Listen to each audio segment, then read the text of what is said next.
¿Qué tal? Buenos días. Los ataques a cargueros en el Mar Rojo amenazan con desestabilizar el comercio mundial.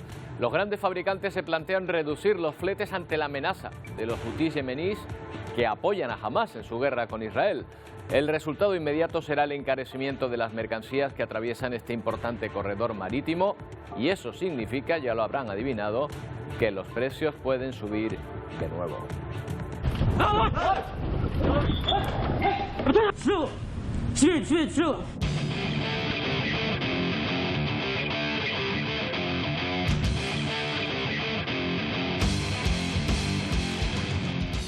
Primero la inflación tras el COVID, luego la guerra de Ucrania, ahora se suma la crisis de Oriente Medio como causa o excusa para que los precios de las mercancías vuelvan a subir. Al menos 18 compañías navieras han redirigido ya sus rutas a través de Sudáfrica y esto podría multiplicar por 3 los precios del transporte, un encarecimiento que al final pagará el consumidor. Estamos ante un nuevo revés inflacionista en nuestros bolsillos. Los economistas creen que no se llegará a tensionar tanto los precios, pero cuenten con que subir, subirán. Y al final, ya lo saben, todo suma. El conflicto que motiva esta situación, el de Gaza, cumple 3 meses. A pesar de que Estados Unidos y Europa intentan frenarlo, Israel no renuncia primero a recuperar a sus rehenes y segundo a acabar con las milicias de Hamás en el centro y sur de la franja. Cuanto más dure, más peligro hay de que se extienda el conflicto, mientras la población gazatí suma 12 días ya sin recibir ayuda ni medicamentos. Gaza continúa sumergida en una guerra que Europa y Estados Unidos intentan contener, pero en palabras del primer ministro de Israel y como respuesta al resto del mundo, no parará hasta cumplir los objetivos. Estos son acabar con Hamás, recuperar a sus rehenes y que la franja deje de ser, dice, una amenaza para los judíos. Pero lo cierto es que según Naciones Unidas, las y los gazatíes llevan casi 2 semanas sin recibir alimentos, suministros básicos. 12 días donde la ayuda médica no ha entrado porque para ellos la seguridad tampoco está garantizada. Y solo hay un doctor para atender todas las emergencias, explica este voluntario. Durante el conflicto habrían muerto más de 22.800 palestinos. Por su parte, Israel concentra sus ataques en el centro y el sur de la franja, dejando desmanteladas las milicias de Hamás por el norte.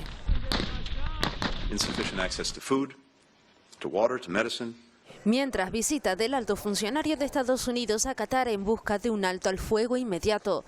Anthony Blinken defiende que los palestinos puedan volver a casa y que cesen así las presiones para que salgan de Gaza. Bueno, como decimos, uno de los temores es que el conflicto en Gaza se extienda. En Cisjordania la tensión es máxima. Según fuentes palestinas, una niña de 3 años habría muerto tras recibir los disparos de la policía israelí. Todo habría comenzado cuando desde un vehículo 2 palestinos abrían fuego contra un puesto de control de Israel, desde donde respondieron con disparos, alcanzando a la pequeña.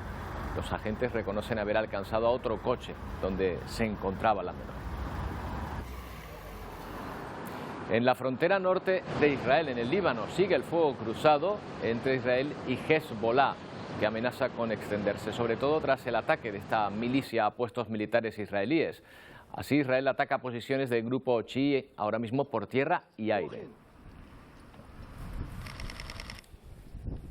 Pues ya ven que se va extendiendo el conflicto al Líbano en este último caso, pero también al Mar Rojo. En defensa de los palestinos, los rebeldes hutíes atacan y asaltan buques de transporte marítimo sobre el canal de Suez. Esto, ojo, puede provocar una nueva subida de precios en el transporte. Para evitar estos ataques, las empresas están decidiendo no pasar por este canal, que es la vía más rápida y más económica, y deciden rodear toda África por el sur, que resulta más seguro, aunque notablemente más lento. Hablamos de que en torno al 15% del comercio mundial pasa por aquí, por este nudo, por ese corredor de comunicación que es el Mar Rojo. Hablamos con Pedro Villas, broker en North Star Brokerage. ¿Qué tal, Pedro? Buenos días. Muy buenos días, Roberto. Encantado de estar con vosotros. Bueno, esto viene a ser como si se dedicasen algunos grupos a asaltar o a cortar la autopista, ¿no? La autopista marítima, en este caso mundial. Efectivamente. Sí. Parece que la tensión está generada por los rebeldes hutíes que controlan la península de Yemen una península que se considera estratégica para el tráfico marítimo, mercante, que tiene que entrar en el Mar Rojo. De forma que cuando los barcos son atacados o sorprendidos o raptados por estos rebeldes hutíes, generan una incertidumbre que provoca que las navieras frenen sus tráficos a través del Canal de Suez y tengan que darle la vuelta a África. Claro, muchas están optando, Pedro, por directamente rodear todo el continente africano, de lo cual deducimos que esa campaña de seguridad o esa operación de Estados Unidos, por lo pronto no se fían demasiado de ella, ¿no? Bueno, Estados Unidos y los aliados están haciendo su labor y debe de prevalecer el orden y debe prevalecer la seguridad, pero es verdad que durante los últimos días de noviembre y sobre todo la primera mitad de diciembre, varios barcos han sido atacados, por ejemplo el MSC Platinum 3 de la naviera MSC y otros barcos de Maersk, que llevaron a que durante algún tiempo determinados dueños de barcos, lo que llamamos armadores, y todas sus empresas navieras decidan dar la vuelta a África, aunque entendemos que la acción Guardián de la Prosperidad lanzada por Estados Unidos y apoyada por una serie de aliados de países desarrollados ponga orden en este tráfico a través del Canal de Suez. Claro, ¿cuánto puede encarecerse una mercancía por elegir una vía más larga frente a la habitual, que era a través de este corredor? Se calcula que en el tráfico de contenedores, que ocupa gran parte del comercio internacional, puede llegar a encarecerse hasta de $100 por tonelada, depende del punto de origen y destino de la mercancía, por supuesto, ¿no? Dar la vuelta a África en relación a ir por el Canal de Suez supone un incremento de tiempo de unos 10 a 15 días, depende del destino. Son unos 8 días si se llega a destinos desde, por ejemplo, el norte de Europa hasta China, pero si se queda en India puede llegar a 10-15 días.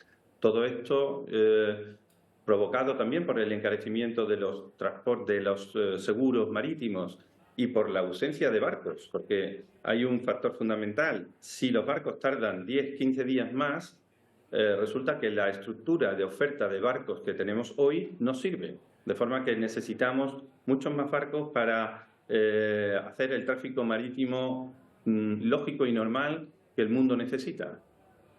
Por último, ¿hay algún producto que se pueda ver especialmente grabado por esta situación? Hoy nos ha llamado la atención una referencia a los ajos en concreto. No sabemos exactamente cómo está la exportación de ajos en este punto, pero ¿existe al margen de esta anécdota algún producto que realmente podamos encontrar escasez o encarecer su precio? Sí, hay que pensar en todos los productos que naturalmente utilizan el Canal de Suez. Desde luego el petróleo es el más natural porque tiene su zona de producción muy cerca del origen del Canal de Suez y que atraviesa con destino todo el Mediterráneo, todo el norte de Europa, atraviesa por supuesto ese canal, pero también infinidad de productos que alimentan desde, por ejemplo, el Mar Negro, alimentan Asia, como son los cereales que tienen que llegar desde origen Ucrania, Rumanía, Bulgaria y que tienen como destino China y Taiwán y otros sitios del destino asiático, tienen que efectivamente pasar también por el Canal de Suez. La mayor parte del tráfico de contenedores, hasta un 30% del tráfico de contenedores que llega a Europa viene a través del Canal de Suez. Por tanto, cualquier producto manufacturado en China naturalmente atraviesa el Canal de Suez en contenedor para llegar a Europa. Estamos hablando de un volumen muy importante de mercancías. Pedro, muchas gracias por habernos atendido. Buenos días. Muchas gracias a vosotros. Buenos días. Bueno, y hablando de este conflicto precisamente, el de Israel con Hamas, nos encontramos con esta imagen en directo donde pueden observar esas columnas de humo de los bombardeos que se están produciendo, concretamente en ese punto. Estamos viendo la franja de Gaza, desde uno de los puntos donde hay instaladas varias cámaras, y lo que estamos viendo es precisamente ese resto de los bombardeos que se están produciendo ahora mismo. Son imágenes en directo ahora mismo de esta zona de la franja que sigue sufriendo los bombardeos israelíes. Mientras tanto, en la otra guerra que permanece abierta en el corazón de Europa, Rusia lanza un ataque con misiles a gran escala contra varias regiones ucranianas. Todo el país está en alerta de ataque aéreo. Precisamente ayer la ministra de Asuntos Exteriores de Japón, Yoko Kamikawa, anunció durante su visita a Ucrania una aportación de cerca de 34 millones de euros para financiar un sistema de defensa antidrones para Ucrania. Los residentes de Kiev se refugian en el metro mientras Rusia lanza misiles contra Ucrania. El ataque aéreo a gran escala ha obligado a cientos de civiles a esperar bajo tierra a que pase la amenaza. Los ataques hirieron a varias personas en Kharkiv y Zaporilla. Los ejércitos ruso y ucraniano siguen librando ataques en múltiples frentes para destruir los objetivos militares del otro mediante ataques y ofensivas. Este domingo, la ministra de Asuntos Exteriores japonesa visitó Kiev por primera vez y prometió apoyo económico para Ucrania con casi 34 millones de euros para financiar un sistema de defensa antidrones. El presidente ucraniano Volodymyr Zelensky declaró este domingo en una conferencia en Suecia que la situación en el campo de batalla en este momento es relativamente estable y confía en poder derrotar a Rusia. En la misma conferencia, el ministro de Asuntos Exteriores sueco afirmó que su tarea principal en los próximos años será apoyar a Ucrania. Y arranca 2024, pero continúa el fenómeno de la migración. En México, unas 4.000 personas procedentes del sur del país han sido dispersadas al llegar a la frontera con Estados Unidos. Algunos habían estado caminando desde Nochebuena. Les prometieron permisos migratorios que nunca llegaron. Detrás de cada persona hay una historia. Llevaban 7 horas atrapados dentro de las gélidas aguas de Río Bravo, justo en la frontera con Estados Unidos. Esta madre cargaba a un bebé de 2 años y a otros 3 hijos, de 7, 10 y 14. Sufrían hipotermia cuando fueron auxiliados por las autoridades migratorias mexicanas. Su historia es una más de las que cuentan miles de familias que tratan de llegar al sueño americano. Ya están a salvo. Ya están a salvo. Pasarle sábanas térmicas, ahí están Mendoza. Pues que no iban a dar ningún papel, dijeron que ningún permiso iban a dar. Estábamos aguantando hambre ahí. Frío y hambre. Hierro allá habíamos harto, habíamos como unos 1.500 en el parque ese. Y hierro a todos nos regaron para todos lados, no nos echaron juntos. Supuestamente la autoridad de México los iba a extender un documento para viajar libremente. Y al final pues solo lo fueron con mentiras y mentiras. Ellos venían en una caravana con la promesa de obtener papeles para entrar en Estados Unidos, pero los disgregaron sin cumplir lo prometido. Huyendo de la pobreza y la violencia, durante el año pasado se registró una cifra récord en el número de migrantes que viajaron desde Centroamérica con el objetivo de cruzar la frontera. El flujo de migrantes en Estados Unidos hace que las distintas administraciones discutan entre ellas sobre cómo gestionarlo. Prácticamente hay estados que se están, permítanme la expresión, lanzando los migrantes de un lado a otro. El alcalde de Nueva York ha entablado una guerra contra el estado de Texas. Ha demandado a las empresas de guaguas que llevan hasta la ciudad a migrantes. Se busca una retribución económica por el coste que supone cuidar de estas personas. Según consta de forma oficial, 33.000 migrantes procedentes de Texas han llegado a la ciudad. En una acción sin precedentes, el gobierno de la ciudad de Nueva York demandó a 17 compañías de autobuses que han transportado a migrantes desde el estado de Texas bajo el programa del gobernador Greg Abbott. Estas empresas violaron la ley estatal al no pagar el costo para atender a estos migrantes y los estamos demandando para recuperar aproximadamente $700 millones ya gastados en el cuidado de estas personas. El alcalde reclama daños económicos, pero también pretende reducir el flujo migratorio desde la frontera sur hacia la ciudad de Nueva York. Medidas como imponer horarios de 8 de la mañana a 12 de la tarde para que los autobuses con migrantes arriben a las terminales de transporte o que notifiquen su llegada con 36 horas de anticipación han sido infructuosas. Los migrantes ahora son dejados a cualquier hora en al menos 4 paradas de Nueva Jersey, donde se reporta que la policía local les guía para completar su trayecto en transporte público hacia la Gran Manzana. Creo que hay una desvinculación con las verdaderas necesidades de la comunidad. Creo que nada más complica y distrae de la verdadera tarea que la ciudad debe de estar participando. La demanda cita la sección 149 de la Ley de Servicios Sociales que da responsabilidad económica a quien, a sabiendas de su necesidad, transporte a una persona desde fuera del estado para convertirla en carga pública en Nueva York. El flujo de migrantes, ya lo saben, también es constante aquí en Canarias. Hasta el momento, todos los días de este año han llegado embarcaciones. Bueno, hoy lo cierto es que todavía no. Las últimas en llegar lo hicieron anoche, 141 personas que arribaron en 2 embarcaciones al Hierro y Gran Canaria. Solo ayer llegaron 5, 4 de ellas ayudadas por Salvamento Marítimo. En Fuerteventura, además, fue auxiliado un migrante agarrado a un neumático en medio del mar. Parece que se lanzó así a hacer esta travesía. Vamos a pedir más datos a Ismael Furió, secretario general del Mar y Puertos de la CGT, Confederación General de Trabajadores. Ismael, ¿qué tal? Buenos días. Hola, muy buenos días, ¿qué tal? Bueno, sin duda, no sé si tienes información sobre este caso que nos llama la atención de esa persona subida a un neumático. Esto es prácticamente una travesía suicida, si es que la inició así. Sí, lo es. Bueno, no creemos que haya hecho esta travesía, porque creo que estamos hablando de muchísimas millas y evidentemente no es posible. La sensación que haya tenido un accidente, un percance y haya caído de otra embarcación que haya hecho esta travesía. Claro. Ismael, está habiendo muchas más llegadas en este enero que hace un año. ¿Están siendo muy diferentes la situación, está siendo muy diferente la situación meteorológica respecto a enero pasado? Es una situación muy compleja. La situación meteorológica, pues como habéis visto, pues estamos acompañados por ese viento que hemos visto durante este mes. Espera, Ismael, un momentito. Vamos a intentar arreglar un poco el sonido porque estamos recibiendo con algunos problemas. Vamos a recuperar enseguida esta comunicación para recuperar las sensaciones que tienen desde Salvamento Marítimo, trabajando prácticamente sin descanso ya durante todo este mes de enero, en el que todos los días de 2024, salvo hoy, se ha registrado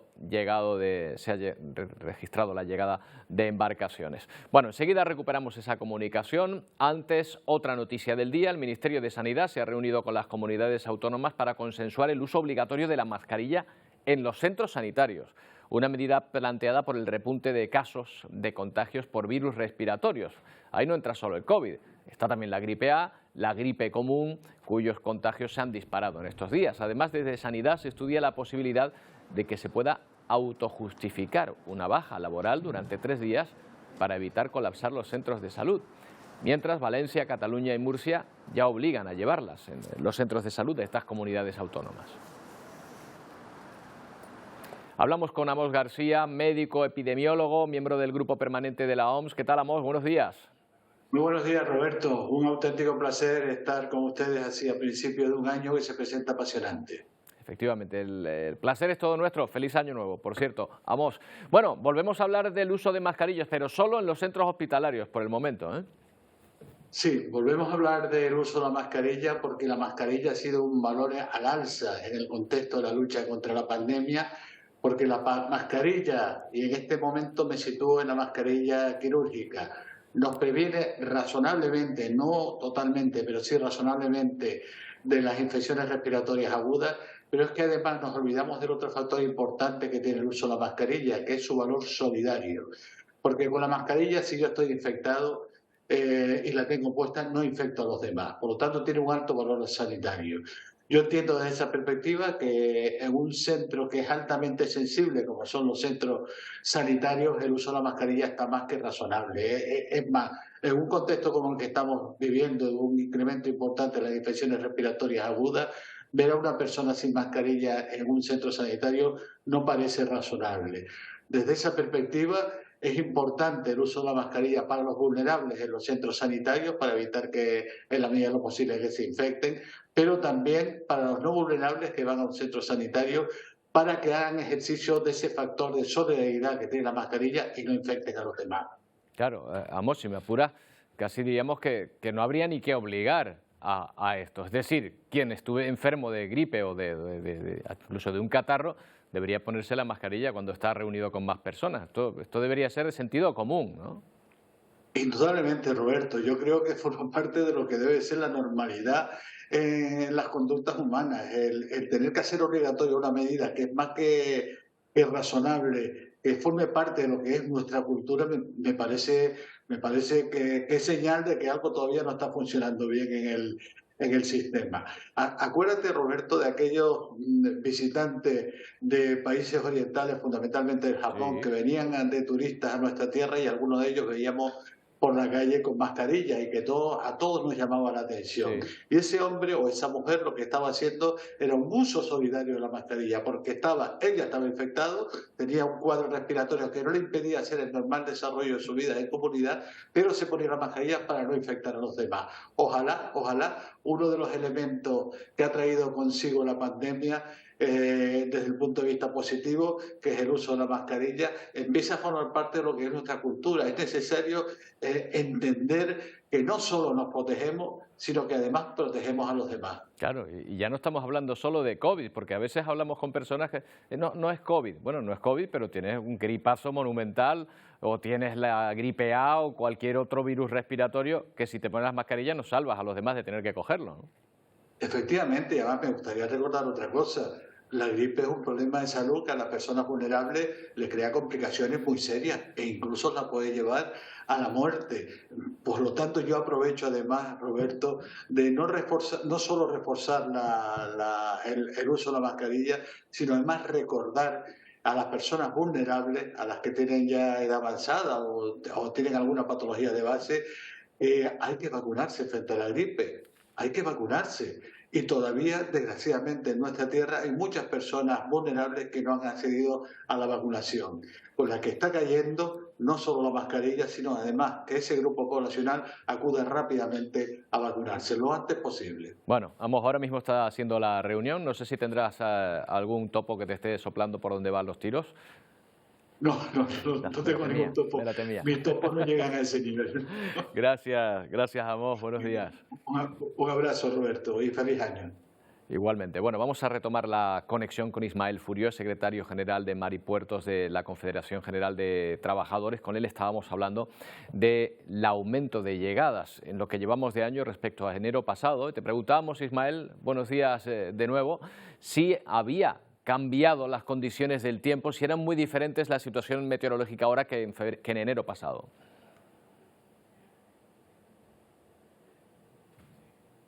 Sí, Ismael, ¿me escuchas? No, pues ahora no escuchamos nada. Antes se oía mal, pero es que ahora no se escucha absolutamente nada. En fin, vamos a intentarlo de nuevo. Se nos está poniendo difícil en este caso. Pero vamos a hacer una pausa y a volver con otra cuestión. Muchos nos hemos puesto en el lugar de los pasajeros que viajaban a bordo del avión que se estrelló con otro en el aeropuerto de Haneda, en Japón. Mientras las llamas se iban extendiendo lenta pero inexorablemente por el aparato, sus ocupantes iban desalojando. En orden y con calma, el avión hasta salvarse todos. No hubo ni una víctima en ese aparato que acabó devorado por las llamas. ¿No se ha preguntado usted si en un vuelo occidental habríamos sido tan civilizados? Hoy hablaremos de estas medidas de seguridad y lo importante que es llevarlas a cabo.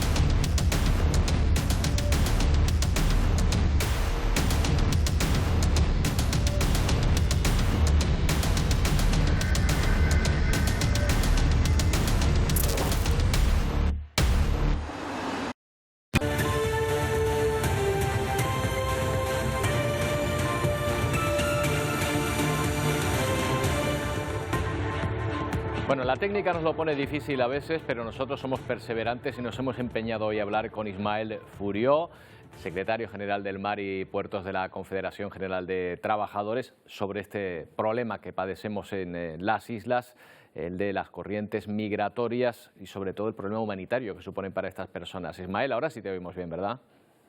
Muy buenas, espero que sí. Bueno, pues la pregunta ya la sabes. Te preguntaba si las condiciones meteorológicas eran muy distintas respecto a enero del año pasado. Bueno, el enero suelen ser meses donde siempre tienes algún día de episodio de viento Lo que sí que es verdad que, bueno, pues el problema es que la precariedad de estas embarcaciones pues siempre pone difícil, evidentemente, cualquier tipo de rescate, y sobre todo este año que estamos viviendo una afluencia que es lo que realmente está siendo un desafío, es la afluencia de personas. Es decir, estamos realizando unos rescates prácticamente, como habréis visto, pues a todas horas. Y esto pues también dificulta, además, a grandísimas distancias, y bueno, pues las condiciones meteorológicas evidentemente tampoco ayudan. No, claro, y además uno de los grandes peligros en el mar de viajar en estas condiciones es el frío. De hecho, muchas de las personas que llegan padecen síntomas de hipotermia, por muy benévolo que sea el clima que tenemos aquí alrededor de las islas. No, pero sí que es verdad que en alguna ocasión pues la gente se sorprende, ¿no?, de que aún con ese tiempo tengamos el gran problema de la hipotermia. Pensemos que cualquier persona que se mete en el agua durante un periodo prolongado empieza a tener sensación de frío hasta en el verano más caluroso. Pues si esto lo extendemos a jornadas que muchas veces estamos hablando de días y días y días, donde el ir mojado hace que nuestra pérdida de calor sea enorme.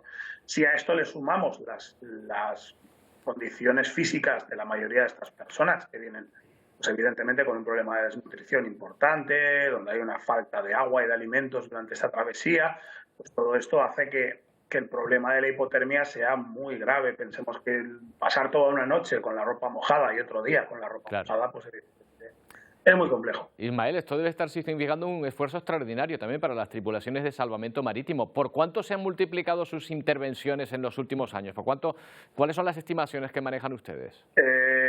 La verdad es que, lejos de dar números, porque estos balances sí que se cierran a final de año, estamos muy por encima de cualquier otra situación que hayamos vivido en Canarias, y la verdad es que nos estamos viendo muy desbordados y muchas veces muy necesitados de contar con más personal en las embarcaciones para poder hacer frente a esta situación. O sea, estamos viviendo sobre todo islas que hasta ahora históricamente no habían recibido llegada de personas migrantes con esta afluencia, como el mejor ejemplo creo yo que lo tenemos con los compañeros de la Restinga, de la Isla del Hierro, donde eran embarcaciones que, bueno, que aunque sí que habían siempre históricamente recibido llegada de personas migrantes, ni de lejos con los números que estamos viviendo a día de hoy. Y ahí nos encontramos con bases, bueno, pues hay 3, 4 personas, en el mejor de los casos, que tienen que estar durante una semana, 24 horas, trabajando prácticamente sin descanso y atendiendo, cuando no atendiendo en la mar, preparando embarcación, preparando pertrechos para el siguiente rescate. Esto, pues la verdad es que se nos está haciendo muy complicado. Bueno, pues me temo, Ismael, que seguiremos hablando de este asunto, estaremos en contacto y seguiremos comentando estas cosas, a ver si se va arreglando de alguna u otra manera. Gracias, Ismael, buenos días. Gracias a vosotros y muchísimas gracias por dejarnos transmitir esta información. Bueno, un avión de Alaska Airlines ha perdido parte de su fuselaje en pleno vuelo. Tuvo que aterrizar de emergencia en Portland, al noroeste de Estados Unidos. No hay ningún herido. La aerolínea ha anunciado que retira todas las aeronaves de este tipo para inspeccionarlas. Las autoridades de aviación investigan ahora el incidente. Desde ayer inspeccionan el avión de Alaska Airlines que sufrió un accidente en ruta cuando viajaba hacia Ontario, California, y tuvo que aterrizar de emergencia en el mismo aeropuerto desde donde despegó, en Portland, Oregón. La presidenta de la Junta Nacional de Seguridad en el Transporte de Estados Unidos declaró en rueda de prensa que la pieza de la puerta que se desprendió en pleno vuelo apareció en el patio de una vivienda de Portland. Los vecinos de la urbanización donde apareció la pieza clave no dan crédito a este incidente que obligó a los pilotos a dar marcha atrás y a aterrizar de emergencia con los 171 pasajeros y los 6 tripulantes que iban a bordo. Los propios pasajeros aún no se creen lo sucedido y que estén a salvo después de la despresurización de la cabina al perder una de las puertas y obligar a la aeronave a descender 10.000 pies. Este experto en aviación explica que el modelo del avión, un Boeing 737, es el más vendido y que llama la atención que fuera un avión nuevo que entró en servicio precisamente en noviembre de 2023. La empresa fabricante ha publicado en su página oficial que apoyará la investigación para esclarecer los hechos. Probablemente otros operadores decidan dejar en tierra este modelo de avión para controles de seguridad inmediatos. Cuarto y último día de huelga en el personal de Tierra de Iberia, que ha dejado importantes incidencias con retrasos y equipaje sin entregar. Son unos 45.000 pasajeros afectados, sobre todo por problemas con las maletas. fin de semana de gran movimiento en los aeropuertos del país, donde muchos regresaban tras las vacaciones de Navidad. Estrés de no saber qué va a pasar y yo no saber qué decirles tampoco. La asistencia a los pasajeros o la gestión del equipaje fueron algunas de las labores que se vieron afectadas por los paros de los trabajadores de Iberia. Creemos que mi hija viajará, lo que tememos es que si podrá llevarse la maleta o no. Y aunque la compañía sitúa en un 82% la puntualidad, muchos pasajeros han tenido que alargar su estancia en el aeropuerto. Y ya hemos visto que se ha retrasado, aunque seguramente se retrase más, y por ejemplo mi hermana, que también tiene hoy un vuelo, todavía no ha facturado y ya tendría que haber salido su avión, ¿no? Es un poco de trastorno, sí, porque el vuelo es para las 9 de la noche y mira que ahora estamos aquí ya por si acaso. Pero donde más se han notado las protestas del personal de asistencia en tierra ha sido en la recogida del equipaje. Que hay un retraso en general en la recogida de maletas, de unos 50 minutos, una hora. Porque esta era la imagen de miles de maletas acumuladas que no han podido ser entregadas. Eso sí, han tardado en salir, pero bueno, hemos esperado y ya está. 4 jornadas de protestas programadas que provocaron que Iberia cancelara 444 vuelos con antelación y que ha afectado a unos 45.000 pasajeros. José Antonio Regueiro es secretario de Acción Sindical del sector aéreo de UGT de Iberia. ¿Qué tal, José Antonio? Buenos días. Hola, buenos días, Roberto. Bueno, ¿ustedes terminan ya la huelga con esta cuarta jornada de paros o va a haber más? En principio esta es la última jornada de estas cuatro jornadas, pero de todas maneras lo que hemos planteado de nuevo, una vez más, hemos enviado una carta a Iberia para sentarnos a negociar. Y en vista de lo que salga de esa invitación a Iberia, pues también estamos estudiando la posibilidad de seguir aumentando los días de huelga. ¿Y ha variado la dirección de la compañía, sus posiciones iniciales tras esta huelga? ¿Qué datos tiene usted? Por ahora seguimos igual, no tenemos noticias. Es más, una vez más, como te he dicho, hemos sido nosotros los que hemos planteado a Iberia sentarnos a negociar una solución al conflicto. Claro, las primeras cancelaciones afectaron a 45.000 pasajeros, pero hay muchos más afectados por la pérdida o retraso de sus maletas. Han viajado prácticamente sin ellas, ¿no? Sí, la verdad es que el tema de los equipajes sí que ha sido una incidencia importante. Hoy mismo nuestros compañeros de Barcelona nos hablaban de que los primeros vuelos de la mañana habían salido sin maletas. Bilbao está en la misma situación, Las Palmas y Málaga eran los aeropuertos donde había una mayor incidencia en ese aspecto. Bueno, pues José Antonio, estaremos atentos a esa toma de contacto a ver si se ha podido de alguna manera ablandar la posición de las partes y llegar a un posible acuerdo. Gracias por atendernos. Vale, gracias a ti. Venga, hasta luego. Bueno, en Japón siguen las labores de desescombro y reconstrucción tras el terremoto de hace una semana. Son más de 150 los fallecidos y se sigue buscando a un centenar de personas. Japón sigue recuperándose del terremoto sufrido ya hace una semana. El último balance fija en 161 el número de personas muertas, mientras otras 103 continúan desaparecidas. Las labores de búsqueda y rescate prosiguen con cientos de edificios dañados. En Guajima son 10.000 los hogares que continúan sin suministro de agua y otros 7.800 no tienen electricidad. Es muy urgente llegar a los pueblos aislados de las zonas septentrionales de Noto. Nos gustaría acelerar los trabajos de recuperación, ha dicho el primer ministro japonés Fumio Kishida, mientras en otras aldeas la población se muestra abrumada. Esta residente de Nishiyara se pregunta cuándo comenzará la reconstrucción mientras lamenta la falta de información. Hay gente también haciendo vida en los aeropuertos mientras los soldados trabajan a destajo en las labores de desescombro. El terremoto de 7,6 grados tuvo su epicentro a unos 30 kilómetros al noreste de Guajima y a una profundidad de 16 kilómetros. Apenas 24 horas después del terremoto que sacudió el centro de Japón, se produjo el accidente de avión de Japan Airlines en el aeropuerto de Hakeda, en Tokio, en el que sorprendentemente se salvaron la vida todos los pasajeros de uno de los aparatos, los 267 pasajeros y los 12 miembros de la tripulación. Digo sorprendentemente porque miren cómo acabó el avión, totalmente en llamas. La aeronave chocó con otra de la Guardia Costera. Ahí sí que no se pudo salvar a sus pasajeros y que no tuvo tanta suerte. 5 de las 6 personas que iban a bordo de ese segundo avión fallecieron. El piloto resultó gravemente herido. Según el Ministerio de Transportes de Japón, el avión de los guardacostas no había recibido el permiso para entrar en pista y pese a ello estaba rodando por ella cuando chocó contra el aparato de pasajeros.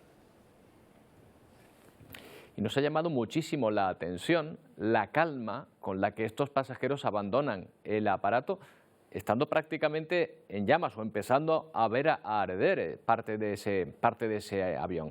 Así que nos hemos puesto en contacto con Luis Abel Rodríguez, un canario, piloto precisamente de una línea aérea japonesa, comandante de 787 en Air Japan. ¿Qué tal, Luis? Buenos días. Hola, buenos días. Bueno, a usted seguramente no le sorprende el orden de los pasajeros japoneses a abandonar el avión, ¿no? Hombre, ha sorprendido que el desenlace del accidente no fuera mucho más trágico. Yo creo que los pasajeros, aunque todos sabemos que a los japoneses les gusta mucho cumplir las normas al pie de la letra, porque saben lo importante que son, especialmente en una situación de estas, yo creo que el comportamiento de los pasajeros siguiendo las órdenes de la tripulación auxiliar ha sido ejemplar. Sí, salvaron la vida gracias a eso. Seguramente, vamos, la labor de la tripulación auxiliar desconocida afortunadamente, porque solo se hace evidente en este tipo de situaciones. Yo creo que la tripulación auxiliar habrá mostrado calma, habrá dado órdenes precisas, habrá transmitido seguridad y eso habrá ayudado a que los pasajeros, viendo también el entorno en el que se estaban desenvolviendo, pues evacuaran el avión todos y no falleciera nadie. Bueno, hicieron caso de las consignas que se da siempre al principio del vuelo por parte de la tripulación de cabina. Pero, ¿por qué es tan importante, por ejemplo, no llevarse consigo el equipaje de mano al desalojar un avión? Claro, el equipaje de mano, todos lo hemos padecido ya cuando ya hace difícil el embarque normal del avión, todos cuando vamos con las maletas de cabina, a la hora de evacuar el avión, que va en una situación en la que es necesario abandonar el avión lo antes posible, es fácil que todas las maletas o todas nuestras pertenencias se caigan por el pasillo, claro. Se conviertan en obstáculo para el resto de los pasajeros, que no todos nos movemos igual, y luego a la hora de abandonar el avión, pues puede también amontonarse en las puertas, en las salidas de emergencia y hacer más difícil o retrasar la salida del avión. No sé si ustedes tienen una estimación de tiempo, si hay un cálculo hecho, más o menos, para desalojar un avión del tiempo necesario. Los aviones, todos los aviones de pasajeros, a partir de cierto peso y de cierta capacidad, en general todos los que vemos en el aeropuerto, están certificados para poder evacuar el avión en 90 segundos por la mitad de puertas de emergencia, que es lo que pasó en esta ocasión, que no se pudieron usar todas porque estaban ya, eran impracticables porque había ya fuego por fuera del fuselaje del avión. Y entonces 90 segundos es más o menos el tiempo en el que en principio ha de certificarse el avión.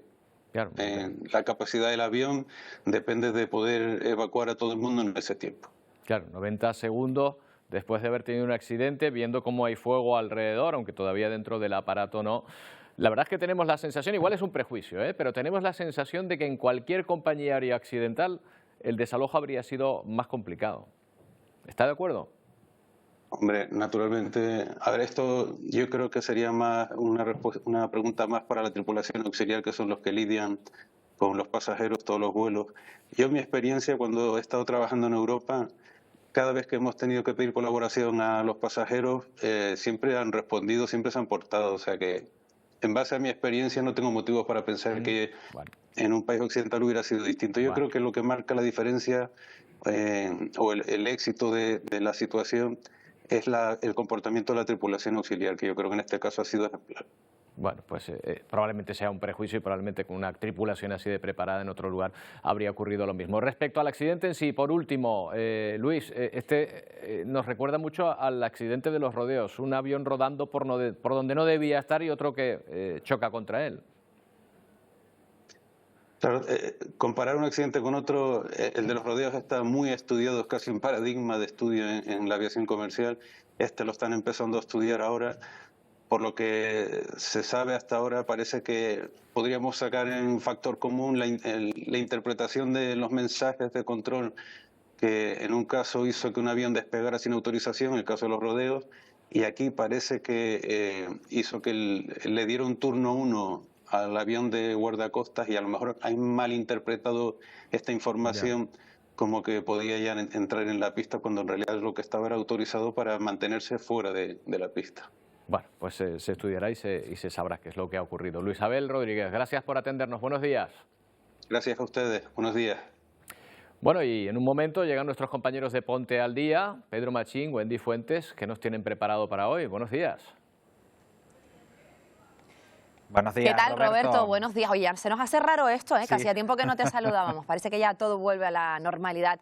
Hoy en Ponte al Día vamos a estar muy pendientes de la situación que se vive precisamente en centros de salud y hospitales con la elevada incidencia de los virus respiratorios, de esas infecciones respiratorias. Canarias es la cuarta comunidad que mayor incidencia presenta. Vamos a hablar de ello y también, por supuesto, de las mascarillas que vuelven a estar muy presentes en nuestras vidas. Sí, estaremos también pendientes del control y el trabajo exhaustivo que se está realizando en el aeropuerto de Tenerife Sur y en el barrio de Piletas, en Las Palmas de Gran Canaria, después de la aparición de varios mosquitos Aedes aegypti y Aedes albopictus. Recordemos que es un insecto que puede ser peligroso por la transmisión de enfermedades. Estaremos en directo en esos dos puntos. También empezaron ayer, pero hoy es el primer lunes de las rebajas tras la campaña navideña. Los empresarios aseguran que se espera una campaña buena, que van a aumentar las ventas entre un 5 y un 8% con respecto al año pasado, y un canario puede gastarse en torno a los 100 euros. Hoy, por supuesto, en Ponte al Día vamos a tomarle el pulso a las principales arterias comerciales de Canarias. Y 2024 comienza tal y como despedimos el 2023, con los precios del alquiler por las nubes, unos precios que se incrementaron en el último año un 14%. Vamos a ver esa situación, ese contexto con datos, con cifras, con expertos y también con testimonios, porque lo cierto es que se trata de un contexto bastante complejo al que nos enfrentamos aquí en el archipiélago. Pero todo esto y más a las 2 aquí en Ponte al Día. Hasta ahora. Hasta ahora. Hasta ahora, compañeros. Seguimos con la alerta en Galicia por contaminación marina, en esta ocasión por la proliferación de microplásticos. Es de tal nivel que estos días se han organizado quedadas con voluntarios para limpiar varias playas de esta región, mientras la Xunta pone en marcha un plan de contingencia. La aparición de grandes cantidades de pequeñas bolas de plástico blancas, las pellets, en varias playas gallegas ha puesto en alerta a los ecologistas. Piden a las autoridades que actúen para evitar un desastre medioambiental.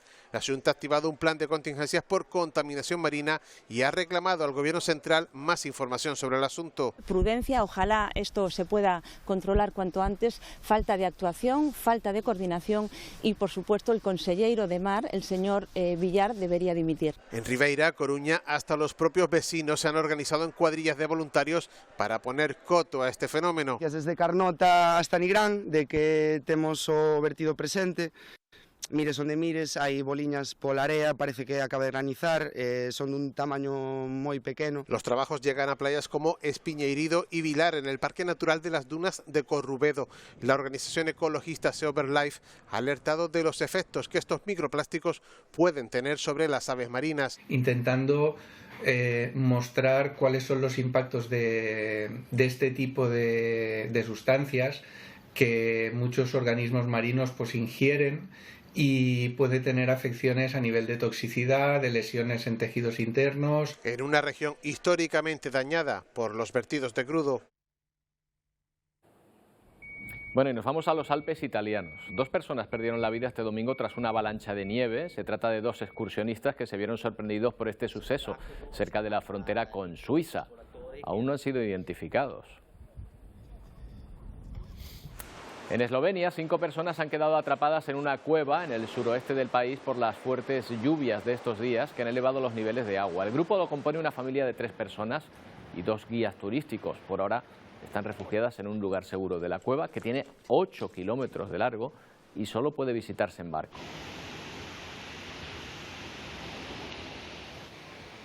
Bueno, y nos vamos a despedir no con las temperaturas bajas que continúan en la península, que han dejado paisajes nevados. Estos son de Castilla y León, concretamente de Soria, Burgos y León. Vamos a despedirnos. No, vamos primero a ver la predicción primero del tiempo. Emilia, ¿qué tal? Buenos días. Feliz año nuevo, por cierto. ¿Qué tal, Roberto? Feliz año nuevo. Ya nos gustaría a nosotros tener temperaturas un poquito más bajas de las que tenemos y algo de lluvia también, porque por lo menos durante la primera mitad de esta semana ni está ni se le espera esa lluvia. Seguimos bajo ese régimen de masa sahariana que nos envía esos vientos hoy del nordeste, pero a partir de la segunda mitad de la semana del sureste. Vamos a ver primero el mapa de satélite, mira, hoy lo que tenemos, lo más destacable y llamativo, si se asoman a la ventana, van a ver nubosidad de tipo alto que cubre prácticamente todas las islas. Esta nubosidad es sin mayores consecuencias, no deja precipitaciones, pero sí está dejando, por ejemplo, temperaturas de 23 grados en el aeropuerto de Arrecife, en Lanzarote, o 22 grados en Tenerife Sur, también en La Dama, en Vallehermoso, en el aeropuerto del Hierro, 22 grados también a esta hora. En el resto, temperaturas bastante suaves, no podemos decir que sean frías, tampoco calurosas, pero de precipitaciones nada de nada. Vamos a ver lo que va a suceder en las próximas horas, porque lo que tenemos es inestabilidad, sí, pero a las puertas del archipiélago. De momento seguimos con esa influencia del sureste, con temperaturas sin grandes cambios, no van a variar demasiado. Viene una perturbación por el sur de las Azores, sigue girando y se va a mantener ahí, al oeste del archipiélago. ¿Va a entrar? ¿No va a entrar? Todo dependerá de cómo actúen estos vientos que de momento la están frenando. ¿Se podría acercar el jueves? Sí, se podría acercar, pero si ese viento del sureste sigue girando así, sigue soplando del sureste, de momento nos va a tocar poca cosa.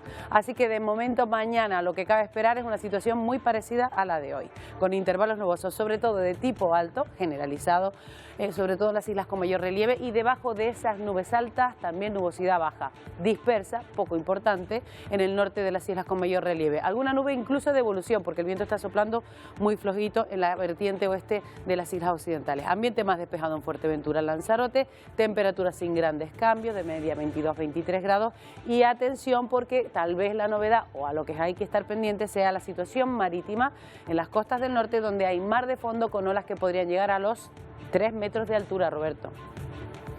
Bueno, pues ahí está la previsión. Mucho ojito con el mar.